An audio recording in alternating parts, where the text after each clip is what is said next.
मेवाड़ की भूमि पर अनगिनत योद्धा हुए हैं जिन्होंने कई शताब्दियों तक अपनी मातृभूमि की रक्षा के लिए अपने बलिदान दिए हैं। राजपूतों में अपनी मातृभूमि के लिए मर मिटने की वीरतापूर्ण गौरवमयी परंपराओं में जौहर और साकों का विशिष्ट स्थान रहा है। चित्तौड़ के दुर्ग के इतिहास में प्रसिद्ध 3 जौहर और साके हुए हैं, जिसमें से तीसरे जौहर और साके का अपना विशिष्ट महत्व रहा है, जो 1568 में हुआ था। चित्तौड़गढ़ के बारे में कहा जाता है कि गढ़ तो चित्तौड़गढ़, बाकी सब गढ़ैया। नमस्कार दोस्तों, आपका स्वागत है मेरी YouTube वीडियो सीरीज प्रमुख भारतीय युद्ध के एक और वीडियो में। ऐसा कहा जाता है कि हर चमकती चीज पर अभिशाप होता है। ऐसा ही चित्तौड़गढ़ दुर्ग के साथ था। इसी चित्तौड़गढ़ दुर्ग पर कई आक्रमण हुए, जिसमें से प्रमुख 3 आक्रमण थे, जिसमें से पहला 1303 में अलाउद्दीन खिलजी का हमला था, जिसमें रानी पद्मिनी के साथ कई स्त्रियों ने जौहर किया था। 1535 में गुजरात के सुल्तान बहादुर शाह ने हमला किया, जिसमें भी कई राजपूत स्त्रियों ने जौहर किया था। और इसके कुछ साल बाद ही चित्तौड़गढ़ का किला मुगलों की नजर में आ गया और 1567 में मुगल बादशाह अकबर ने मेवाड़ पर आक्रमण कर दिया। तो कैसे इस हमले की वजह से चित्तौड़गढ़ का तीसरा जौहर और साका हुआ, और कैसे जयमल राठौर, पत्ता चोंडावत और कल्याण सिंह राठौर जैसे योद्धाओं ने अकबर की सेना को लोहे के चने चबवाने को मजबूर किया, और कैसे महाराणा प्रताप और अकबर के बीच दुश्मनी पैदा हुई, और क्यों इस हमले में अकबर द्वारा किए गए 30,000 लोगों के कत्लेआम की वजह से आज भी कुछ इतिहासकार अकबर को महान कहने से कतराते हैं। तो ये सब जानते हैं इस वीडियो में। तो कहानी की शुरुआत होती है 1567 में, जब उज्बेकों के विद्रोह को दबाने के बाद अकबर ने अपना ध्यान राजस्थान के राजपूत राज्यों की ओर लगाया और कुछ राज्यों ने अकबर के साथ संधि कर ली, पर मेवाड़ ने अकबर के सामने हथियार डालने से मना कर दिया। इसी वजह से अकबर ने 1567 में मेवाड़ की राजधानी चित्तौड़ को घेर लिया और इसे काफिरों के खिलाफ जिहाद की घोषणा कर संघर्ष को धार्मिक रंग दे दिया। उस समय मेवाड़ के शासक महाराणा उदय सिंह थे, जो महाराणा प्रताप के पिता थे।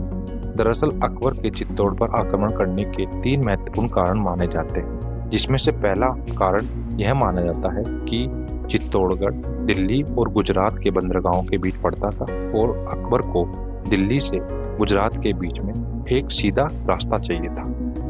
दूसरा कारण था मालवा के अफगान विद्रोही बाज बहादुर को मेवाड़ के राणा उदय सिंह ने शरण दी थी। और तीसरा कारण, अकबर अपने साम्राज्य का विस्तार चाहता था और इस विस्तार में मेवाड़ बड़ा कांटा बना हुआ था। इसलिए अकबर अपनी विशाल सेना और तोपखाने के साथ 23 अक्टूबर 1567 को चित्तौड़गढ़ के किले को घेर कर बैठ गया।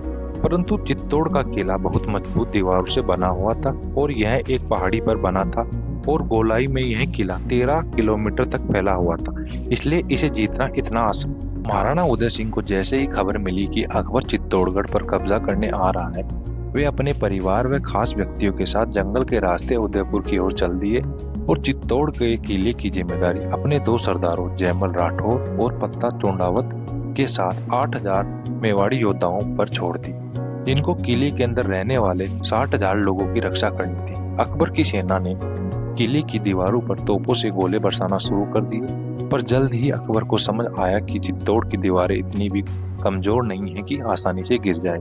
इसलिए उसने अपनी सेना से किले में 2 गहरी सुरंगें बनवाने को कहा, जिनमें बारूद भरकर किले की दीवारों को गिराया जा सके। परंतु इन सुरंगों की खुदाई के दौरान अकबर की सेना के 200 मजदूर हर रोज राजपूतों द्वारा मारे जा रहे थे। परंतु अकबर ने एक टोकरी मिट्टी खोदने के बदले चांदी की मोहर देने के लालच में मजदूरों ने खुदाई नहीं रोकी। सुरंग बनाने का काम राजा टोडरमल और कासिम खान के पास था। इसी तरह 3 महीनों तक घेराबंदी चलती रही।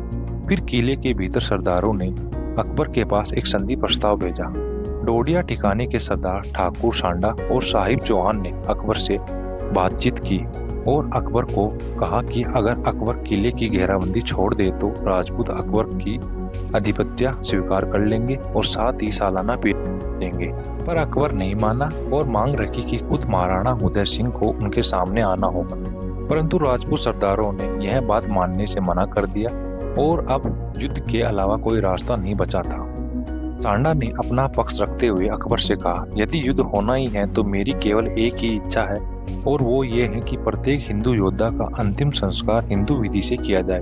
अकबर ने सांडा की बात मान ली। जंग के ऐलान के साथ ही राजपूत सैनिकों ने मुगलों पर ताबड़तोड़ हमला शुरू कर दिया। 17 दिसंबर के दिन अकबर की सेना ने 2 सुरंगें खोद दोनों ही स्थानों पर बारूद भर दिया। पहले विस्फोट में दुर्ग का एक हिस्सा ढह गया और उसके ऊपर तैनात राजपूत सैनिक मारे गए। यह देख उत्साह से भरी मुगल टुकड़ियों ने धावा बोल दिया और इस चक्कर में ध्यान ही नहीं दिया कि एक और विस्फोट होना बाकी है। जैसे ही मुगल सैनिक दुर्ग के पास पहुंचे, दूसरा विस्फोट हुआ और 200 सैनिक मौके पर ही मारे गए। इस हंगामे के बीच मुगल सेना में अफरा तफरी मच गई और वे दुर्ग में हुए सुराग का फायदा नहीं उठा पाए। राजपूत सैनिकों ने रातों रात गिरी हुई दीवार को दोबारा खड़ा कर दिया और इस सब की हताशा में आकर अकबर ने अपनी सभी तोपों से किले पर गोले बरसाए और 22 फरवरी तक किले में कई जगह सुराग हो गए। राजपूत सैनिकों ने इन छेदों को भरने के लिए खुद को उनके आगे खड़ा कर लिया और अकबर ने दुर्ग की ओर अपनी बंदूक, जिसका नाम संग्राम था, उसे किले की ओर ताककर चला दिया, जिससे जयमल राठौड़ का पैर घायल हो गया था। जयमल ने सभी सरदारों को बुलाया और कहा कि मुगल सेना अब कभी भी किले में प्रवेश कर सकती है, इसलिए हमें किले के द्वार खोलकर भीषण युद्ध करना होगा और किले में उपस्थित स्त्रियों को जौहर करना होगा और अपने साथ 10 बरस से कम उम्र के बच्चों को लेकर जौहर की आग में समय को समर्पित कर देना होगा। कुछ देर बाद अकबर को किले के अंदर से आग की लपटें उड़ती हुई दिखी, पर अकबर को कुछ समझ नहीं आया। तभी आमेर के राजा भगवान दास ने अकबर को बताया कि ये राजपूत स्त्रियों का जौहर है और इसका मतलब है राजपूत आखिरी लड़ाई यानी साका की तैयारी कर चुके हैं। और अगले दिन 23 फरवरी को चित्तौड़ के दरवाजे खोल दिए गए और 8000 राजपूत योद्धाओं ने केसरिया बाना पहनकर मुगल सेना पर आक्रमण कर दिया। जयमल चल नहीं पा रहा था, इसलिए वह कल्याण सिंह के कंधों पर बैठकर युद्ध के मैदान में आ गया। भीषण युद्ध छिड़ गया। मुगल सैनिक अब तक किले के अंदर घुस चुके थे। अकबर खुद एक हाथी पर चढ़कर किले के अंदर दाखिल हुआ। करीब 300 हाथियों ने किले के अंदर तबाही मचाना शुरू कर दिया। राजपूत सैनिकों ने कई हाथियों की सूंड काट डाली और अकबर ने इस समय जयमल राठौड़ का सर उसके धड़ से अलग कर दिया था। डोडिया सरदार सांडा गंभीरी नदी के तट पर लड़ते लड़ते मारा गया। सरदार ईसरदास चौहान ने कई हाथियों की सूंड काट डाली थी।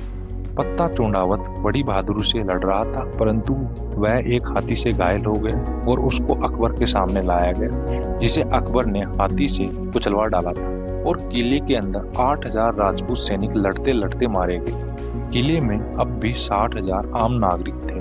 अबू फजल ने लिखा है कि इन लोगों ने राजपूत सेना का साथ दिया है, जिसके चलते 30,000 लोगों को अकबर की सेना ने मार डाला।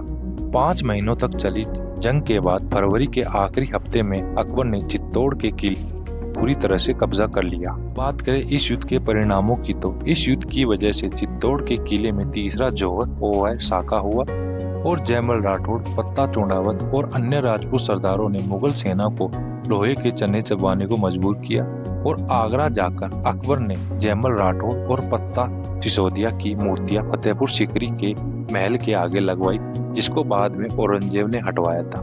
इस किले में अकबर ने 30,000 लोगों की हत्या करवाई थी, जिस पर ब्रिटिश इतिहासकार कर्नल जेम्स टोड ने लिखा है कि अकबर ने अपनी जीत को मापने के लिए हिंदुओं की लाशों से उतारी गई जनेऊ का तोल किया था और कर्नल ने इसे कुल 74.5 मन बताया है। एक मन में 40 किलो होता है।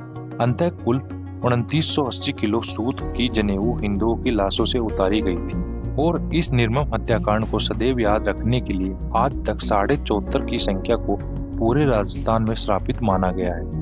इसलिए भी कुछ इतिहासकार आज भी अकबर को महान कहने से कतराते हैं। तो आज की वीडियो में इतना ही। मिलते हैं नेक्स्ट वीडियो में। धन्यवाद। जय हिंद, जय भारत। वीडियो को लाइक करें, शेयर करें और